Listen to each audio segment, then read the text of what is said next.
Hi students, this is Mr. Simons and welcome back to web design here. Day two, some of you are doing this during day one because you're moving fast and that's great. We're going to do the public profile and explore the dashboard of our WordPress site here. All right, so the first thing we're going to do is update our public profile. You just want to click on the little person icon up in the corner here, and that's where you'll see your public profile.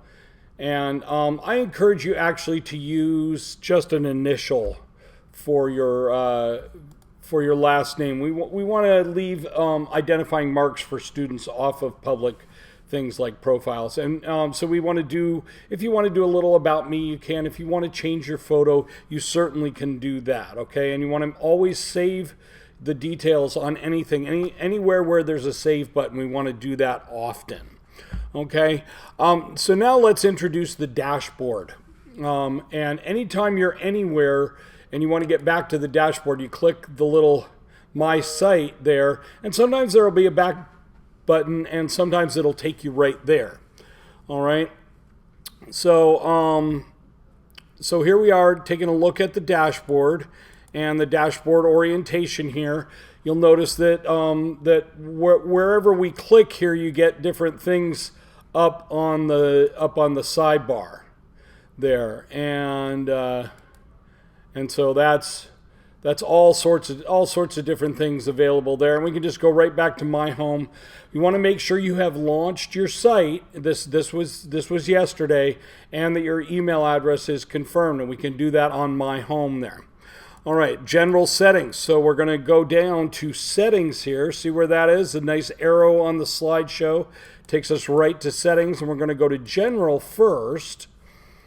All right, and general settings, we check our site title and our tagline, make sure that that's all good, and we definitely want to make sure our time zone is set properly. Okay, super important that the time zone is set properly.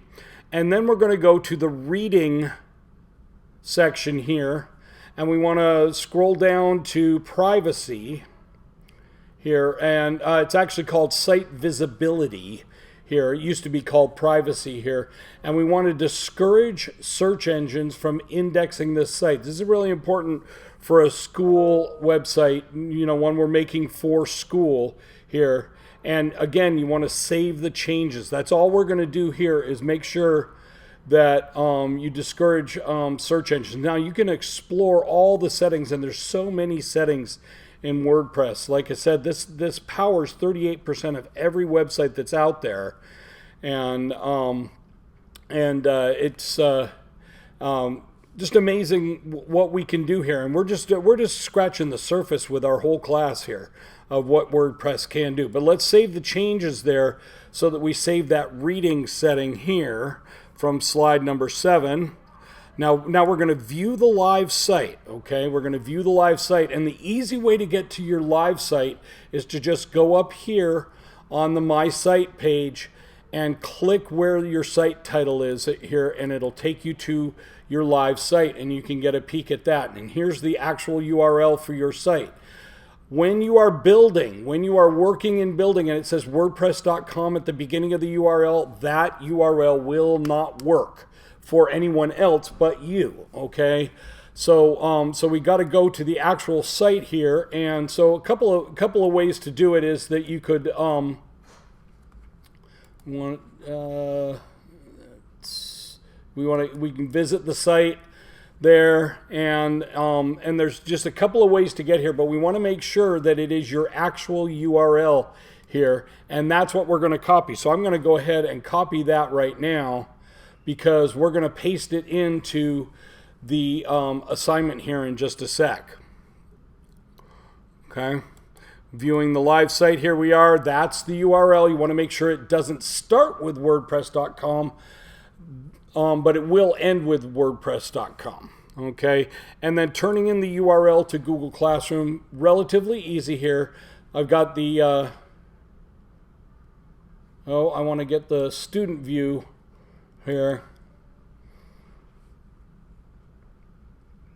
All right, web design, working on today's assignment, creating a new WordPress site, part 2. Let's view that assignment.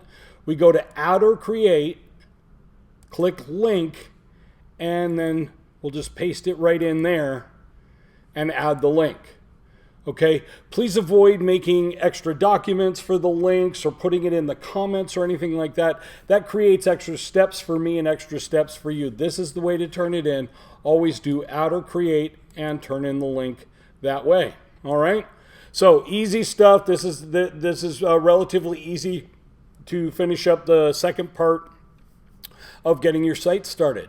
So tomorrow we'll do our very first post. All right.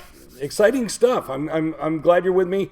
Glad we're having fun. Let me know how I can help. Please get a hold of me on email or Remind anytime.